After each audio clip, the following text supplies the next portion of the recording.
I'm here with Anne. It's okay. It's all good again. Anne Lord Jackson is with me. Hello, Anne. Hello, it's lovely to be here. We are continuing our series, aren't we, about Christmas. And I kind of came up with this really, not necessarily great title, but how to have a healthy, happy, sensory Christmas. Very nice, like It's that. a bit wordy, but so that's what we did last week. We did part one of how to do Christmas. We looked at particularly the build up to Christmas. We used some generalizations for the sake of discussion, but how does the mum prepare for Christmas when she's got to wrap the presents and buy the food and organize these things? What could she do? And we went sort of from there on a journey of how can we prepare for Christmas, removing all the stress that isn't there. And then we got towards the idea of Christmas is getting closer now. How do others, when we're visiting, deal best so that they can have a healthy Christmas, sensory terms, and also visitors can have a sensory healthy Christmas. So you said you had some comments from last week. Did you want to start there? Yeah, it was really lovely. So one parent already in our lovely Christian Sensory Support Facebook group that we've got, some of the feedback and some of the other comments that have come in from elsewhere, that they've started opening their presents, so that the stress is less on the day, so that their child can actually focus on the day and everything else that's going on the day rather than the fact. So I don't actually think they're getting a present at all on Christmas Day. It's all been done beforehand so that Christmas Day itself can just be totally enjoyed.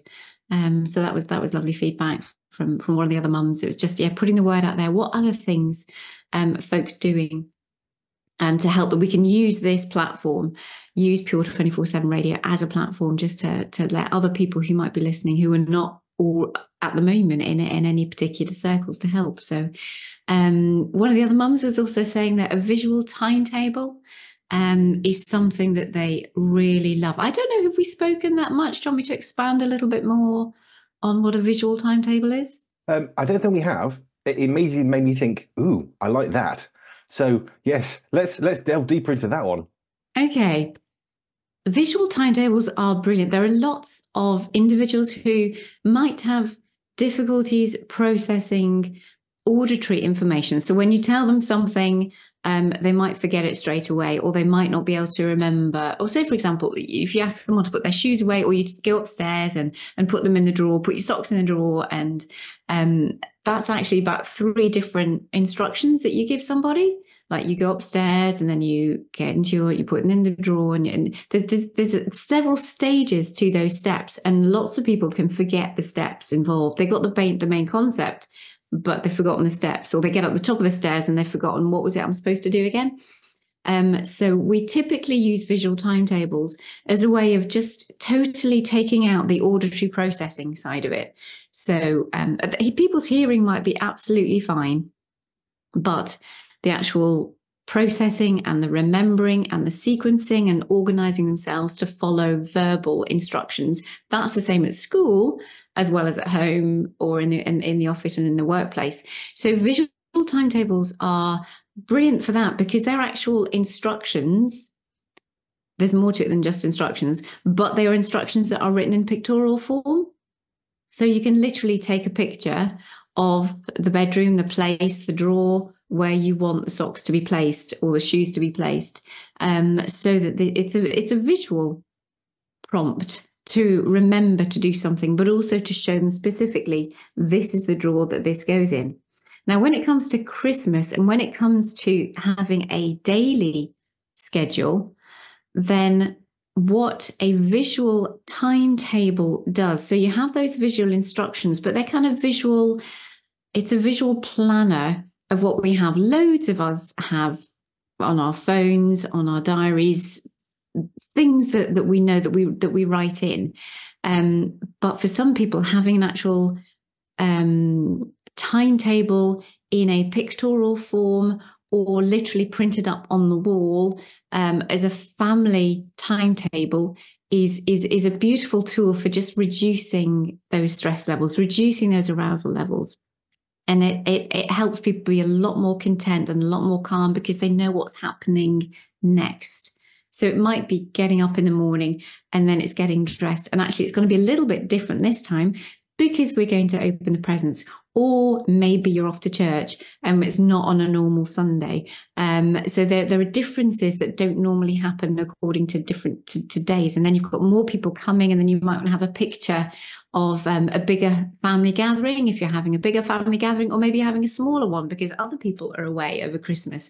So you just have this a plan of the day, put in visual form, whether it be photographs of people who are coming, whether it be pictures of where you're going. If you're going to somebody else's house that you don't normally go to, it again reduces the arousal levels, reduces the fear factor of something new that's happening that you don't know what is happening. So if you plan out Christmas Day, if you plan out Boxing Day, if you can show your individual step by step roughly what is going to be happening every hour or two, or sometimes even just what is happening next, if there's not a specific time thing. We know that the King's speech is going to be at 3:00 on Sunday, or on Christmas Day, I trust. I'm assuming it will be the same this year. So there are specific things that will happen at specific times, but sometimes we can't be in control of timings. So sometimes it's wiser not to say, right, okay, we're at 3:00, we're leaving Christmas lunch and we're going to go and head to somebody else's house. You may just want to have we're going to do this first, and then we're going to do this next. So there is very much this is how we progress through the day, rather than saying at 12:00 we're going to do this, at 1:00 we're going to do this, at 2:00 we're going to do this. So it's more of we do this first and then we're going to follow with this. But it's very much using a visual system, which is typically a strength for most people. Other senses, unless they're blind and have a visual impairment, then we will have that issue. But most individuals, regardless if they've got issues in their tactile system, or their proprioceptive vestibular systems, or their interoception, all of those other systems can be out of kilter. But often the visual system is working and processing well. So that's why those visual timetables are a great thing to be able to introduce if you haven't already, or even just introduce for a day or two. You don't need to have them permanently all the time, but have that visual plan ahead. I think most of us probably have encountered asking someone to do something, like you said, go and do this job. But to do that job, there's a staircase, there's a door, there's a cupboard, there's a box, whatever. In order to get to stage 2, actually, that's like stage 3 or 10 or whatever. And I know that when I've been teaching my children to cook, I'll often say, do this, because I don't think about the number of steps to what this actually represents. So actually, then you start to break it down a bit simpler. And then you get frustrated thinking, well, why didn't you just do what I asked you to do? But they heard one part, probably the last thing, and didn't hear the first parts. Empty this first before you put it in the bin.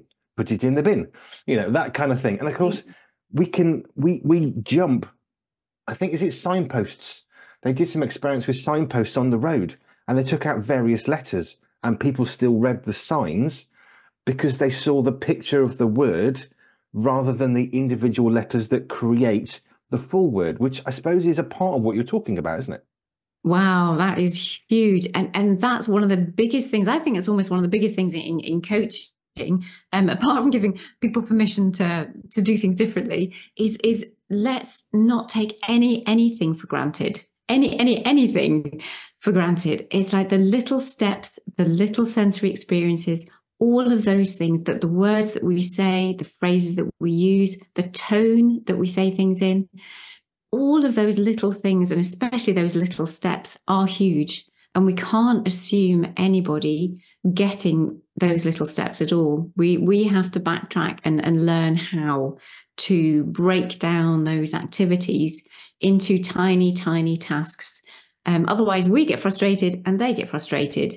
And then people think, everything just falls apart, and it's not pleasant, and it's not nice. And people get frustrated and people get angry. And no, it's not nice having life like that, is it? So, no.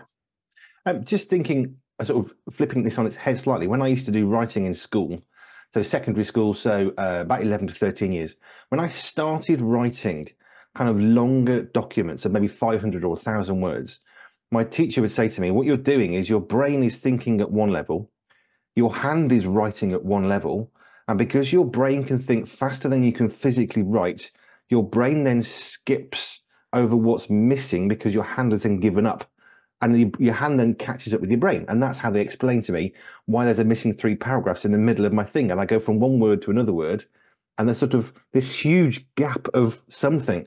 And they said it's because your hand can't write as quickly as your brain is sending messages to your hand. Is that another element of what we're talking about?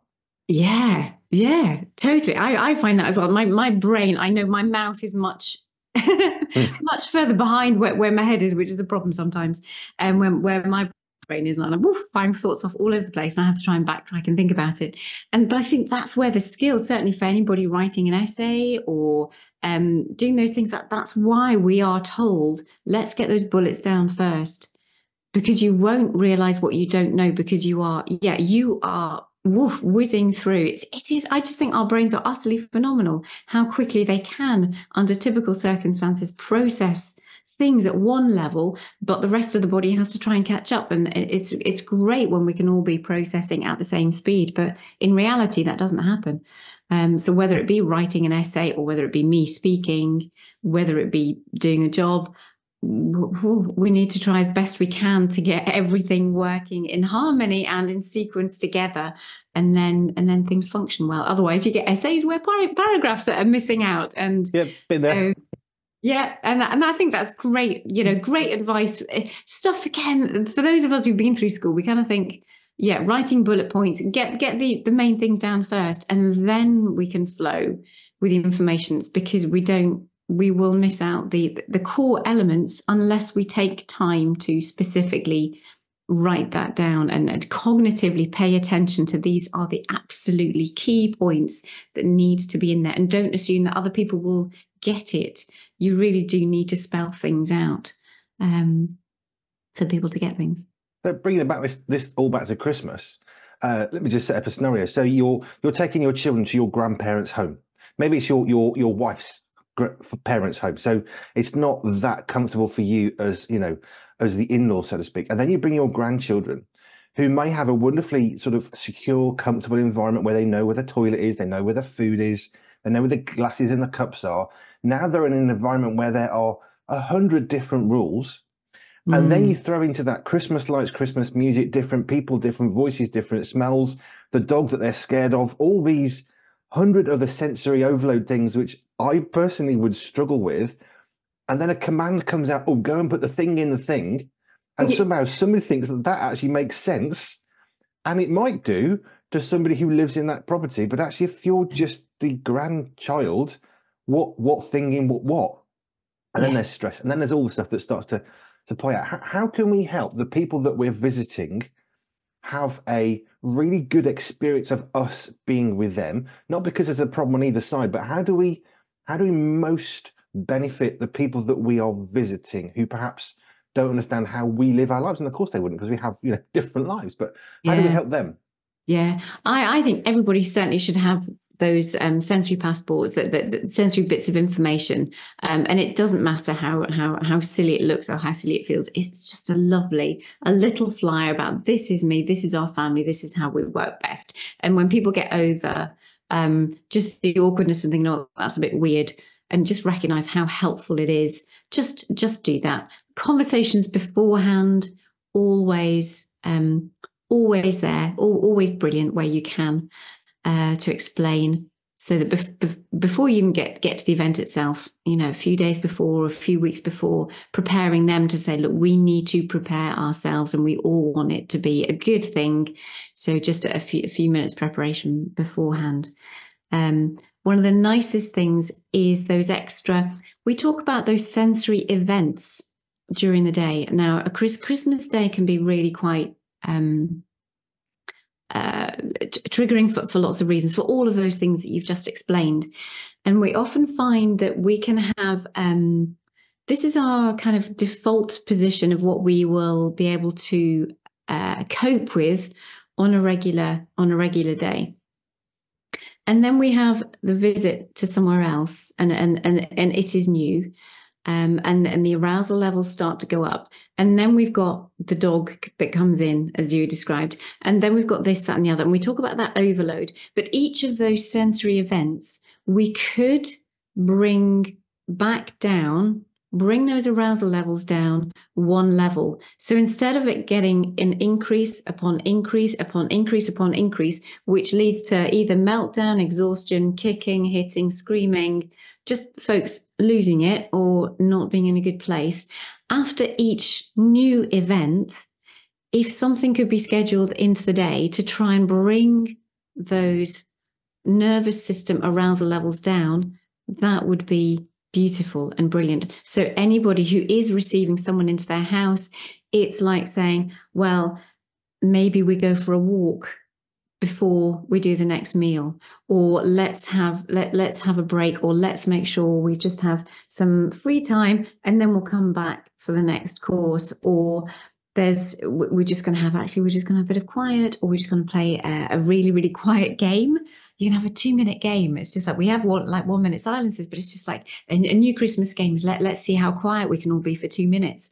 And that's what you do. So these little things, these little sensory strategies throughout the day, if we can bring those arousal levels down, and if it's introduced to the people who you're going to visit, or otherwise as a game or as a fun thing, or just that simply they understand that these things are going to help your family function better. But if you have things ready, prepared, either that you've talked about beforehand or that you can bring on the day, like the 2-minute silence or some of the therabands that folks might want to pull on to help reduce their arousal levels because they're using their proprioceptive system, they're using muscles, bring some extra chewing gum that they can chew on to help regulate themselves. Just so, yeah, bring some things yourself, bring some strategies, bring some games, bring some ideas of good sensory things that you can put into the day, and then where you can forewarn and communicate beforehand and agree on things of how you'd like the day to go. Another one that came to my mind is having, if it's possible, have a quiet space, a quiet room, perhaps that's set aside where there's an agreement, look, no noise, no digital devices. This is just a quiet space. If you want to come and sit down, then that's what this is. And you can have the lights slightly quieter. You can have no music in there. You can just have, you know, some perhaps battery-powered candles just to gently illuminate or whatever. Just a quiet space. And you can talk to your guests. We do it, don't we? We're going out to someone's house for a meal. Oh, come around, let's have dinner. Okay, and then you don't just turn up. That person's probably going to say, well, what foods can't you eat? And we naturally do that in some scenarios. But as I said last week, how is it we get to Christmas and all the things that we know are really good, we chuck out the window and we just expect people who don't know each other to suddenly come together, mesh together, and somehow then not to be a problem just because it's Christmas? Yeah. How do we deal with that? I know it's huge. I think it's just a huge amount of grace and a control in the nicest way. Control what you can. Accept that this is just part and parcel of the day, of the whole season. But really just putting up your own personal boundaries where you can for the things that you possibly can control, then do. Be prepared to be as assertive as you need to be so that you stay as well as you can be. I love that retreat space and the do not disturb. Make sure you get the do not disturb sign on the outside of the door. I'm actually thinking about rooms that decorations is something that it can be really scary when folks come in and somewhere that they really know and that they love and they are used to seeing look a certain way changes, because all of a sudden you've got lots of things everywhere that weren't there before. And their safe and happy place is changed, and it's not so safe and happy anymore because it's different and not what they've expected. So even for decorations, it's like you put those up bit by bit rather than having maybe one big blast of decorations, or you just change one room rather than changing the whole house so that they still have their safe spaces. Or like you were talking about that room that is somewhere they can retreat to, it's kind of like they know in their own house there are certain rooms that are not going to change. Not every single room is going to have decorations in it, so that it's not just a retreat room, but it's their normal, the kitchen's not going to have any decorations in it. So they know there is a normality about Christmas in the kitchen. It is still it is still Christmas, but that there's not going to be anything extra new, that there's going to be no incense. Christmas smelly sticks are not going to be in there. There's not going to be the decorations, the bright lights or the flashing lights or the lovely twinklies that we've got in our house. They're not there. They are for a Christmas room, and that might be your lounge, or, you have to choose, I think, what kind of room. You might want to do a Christmas room and keep the rest of the house as neutral and as normal and as regular as possible.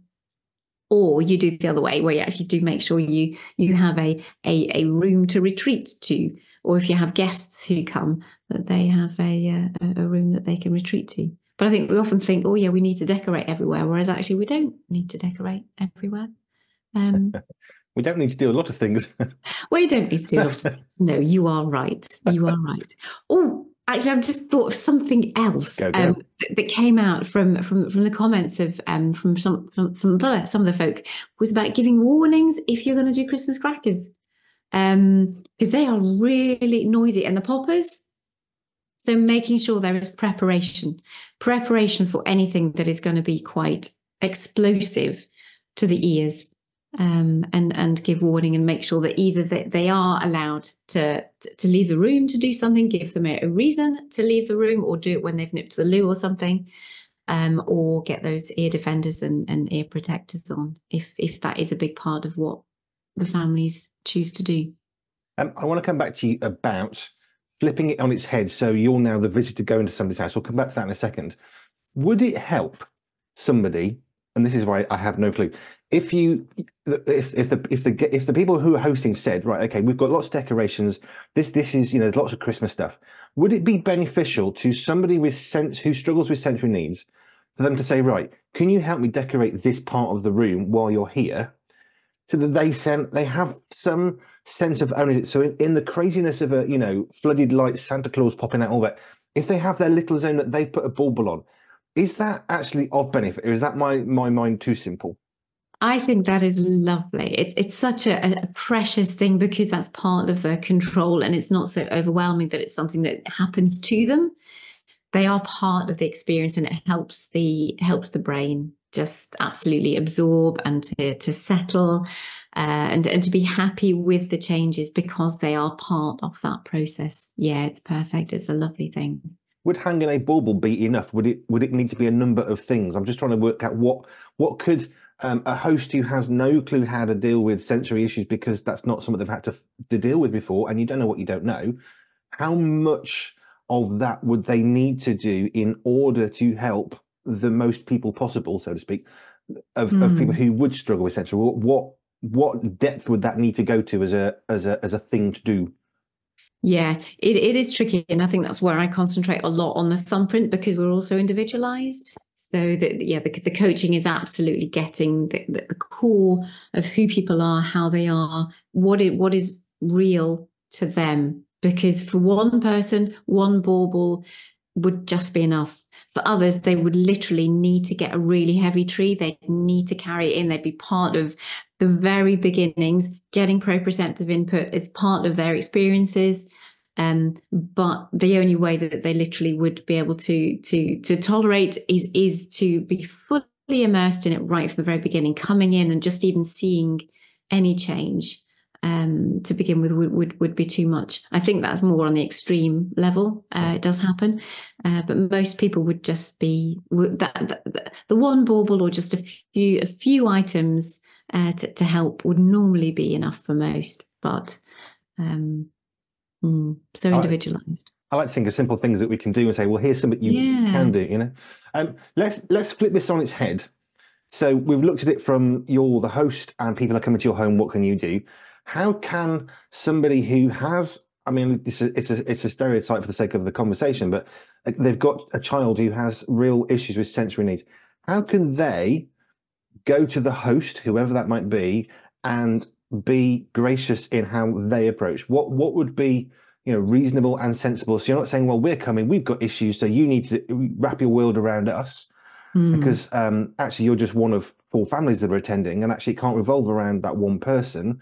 Yes, allowances, of course, but how can that person then go to somebody who has very little knowledge of of hosting somebody who does have sensory needs? What's a good approach for them in terms of how they go to I don't know, a family party with 10 different families? Mm-hmm. That communication of, or that let's go back to mindset maybe to begin with first, and recognize that they have had probably years of experience, years of training on this, and what they know, they won't realize how much they have learned. They won't know, so when they take on board, when they actually stop and reflect and recognize how much they have changed, how much they have accommodated their individual, and learnt what really works for them, then you need to take it to the place of recognizing that other people really genuinely don't, that they're not doing it on purpose. And even when they say things to you, to be able to bounce that back, it was often, it's either like let it, wash off like a duck, wash off a duck's back. Often I find it's easier to say it's a shield. I find the shield easier for me, where like just arrows bounce off, and it's just like just let it bounce off. Don't even let it come near you. And just acknowledge that people will say things. Be prepared that people may say things that are not helpful. But that you have the attitude and that assurance and that confidence, that inner gentle determination, that you are going to protect your individual as much as possible. You are going to advocate for them, but you're also going to be relaxed and know that you are not going to be able to change much. You're just going to be able to oversee enough and do the best that you can in the circumstances. So I think preparing yourself in those ways, acknowledge what you've learned, recognize that other people are probably going to be quite clueless, recognize that you can only do as best you can, so that you don't take on board more stress than you need to on top of everything else. Because often it's the parents who, I've got another mum, heading off to the dentist today. We've been working a long time on going to the dentist. The last time they had an absolutely brilliant time, yet the mum's nervous system is really heightened, is really quite stressed, because yes, although we've been working a lot, we've had a great experience. We've had 2 great experiences. There's nothing to say yet that they won't have another one, because of all of the history and all of the past. So it's like, just try and relax where you can, because if you can help be in the best place, that is certainly going to help every single person, whether it be the people that you're going to, the individual that you're just trying to keep an eye on, your child. But come with all those strategies. Come with as many sensory techniques as you can. Bring the little fidget toys. Bring something different for them to sit on. Bring any ear defenders, depending what their sensory thumbprint is. Come with as many of those things as possible.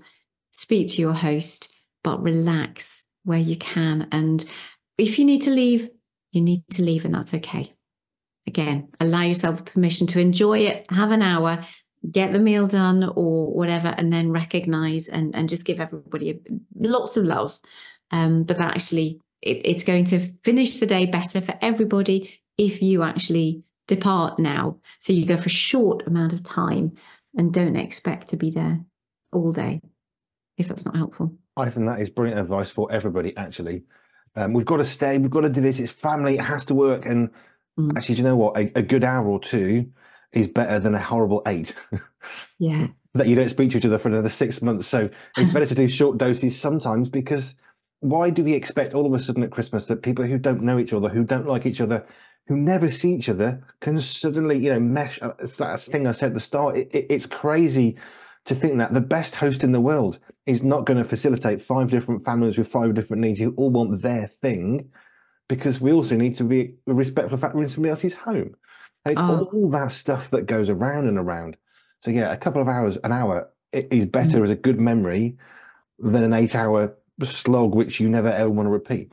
Have you got any more comments from any of your lovely people?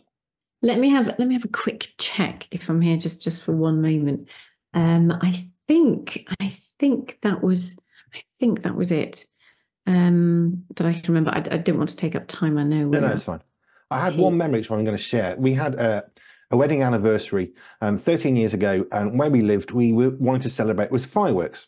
So we got some fireworks, and I made a point of going to all the neighbours within sort of 50 yards and saying, look, as much as I could, we're going to have fireworks. I want you to be prepared. It'll be at this time. It'll be for about 30 minutes.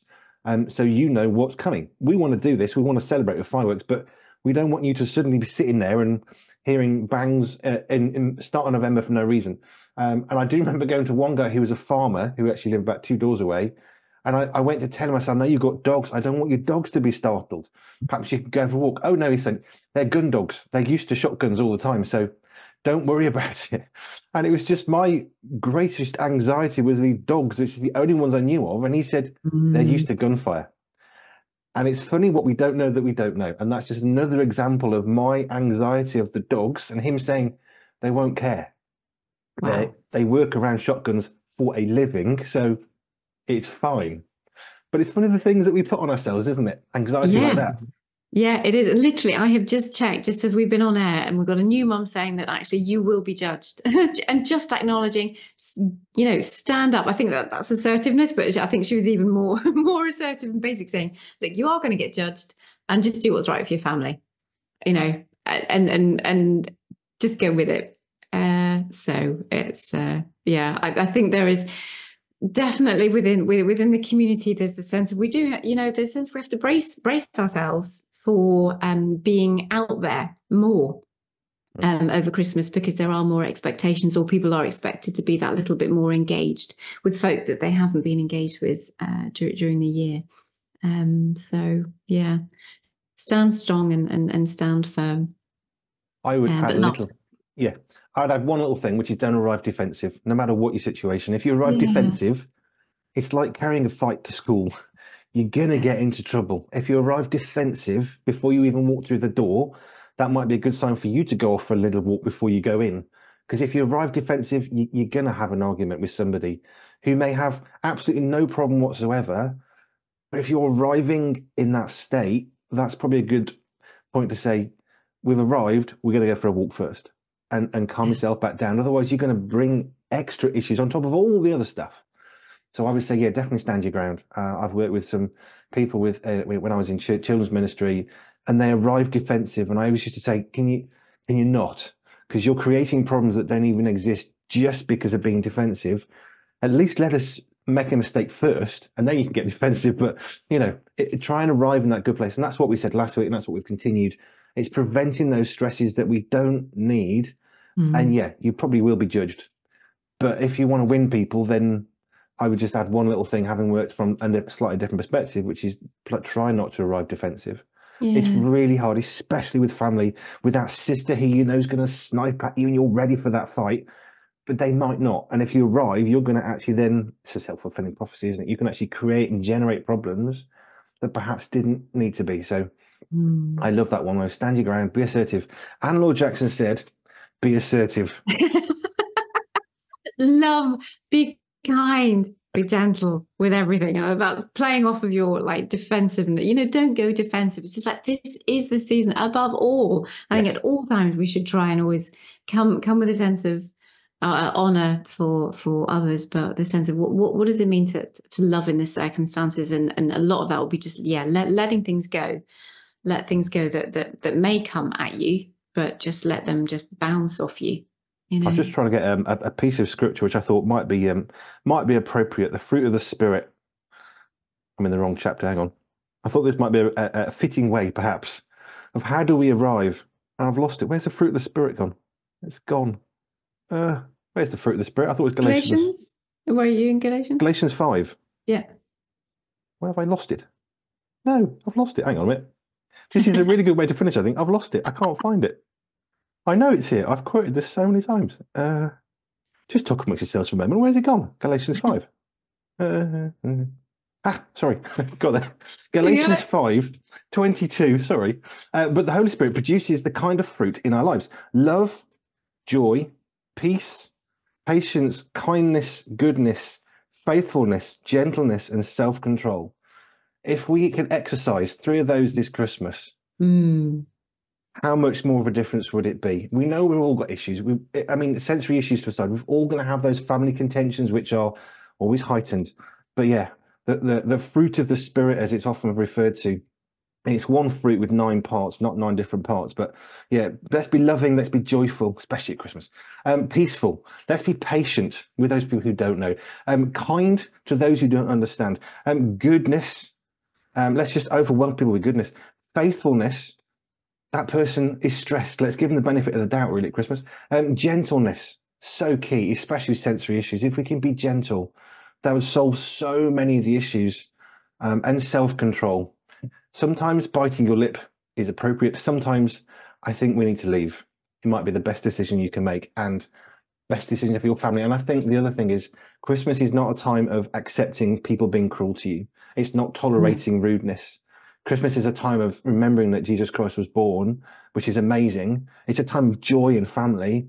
But yeah, I think your that lovely quote from one of your people was stand your ground, be assertive, be firm. And I think that is good. But the fruit of the Spirit, if we can exercise 3 of those this Christmas, amen, that would be good, wouldn't it? Sorry, I'm talking lots. I got all excited then. It's a great way to finish. Not sorry, I'm excited. I'm just sorry. I sort of talk over it. Thank you, Anne. I've loved this this year so far as we begin really to explore. I'm sure we're going to come back to some of those same themes over and over again. There's going to be some trends of things that we keep on repeating, but that's important. And sometimes we need to keep repeating. And Anne Jackson said, be assertive this Christmas. So I'm going to finish there. She's given you permission. Thank you, Anne. I hope you have a really good Christmas as a family and a really great New Year. We'll be back in the new year for more of these. Do send your questions on anything to do with sensory. Let us know how Christmas went on. Did you hear something Anne said and thought, I'm going to try that? Let us know how that went, for good or for bad, and we can try and help shape that better next time. And give us your website so people can get hold of you the best possible way. Brilliant. Thank you. AnneLaureJackson.com. ANNELAURE Jackson.com. Thank you, Anne. It's been a pleasure. I love these sessions. I look forward to them every week, and I'm looking forward to many, many more through 2024. Thank you. God bless your family. Merry Christmas. You too. Every blessing. Merry Christmas to you.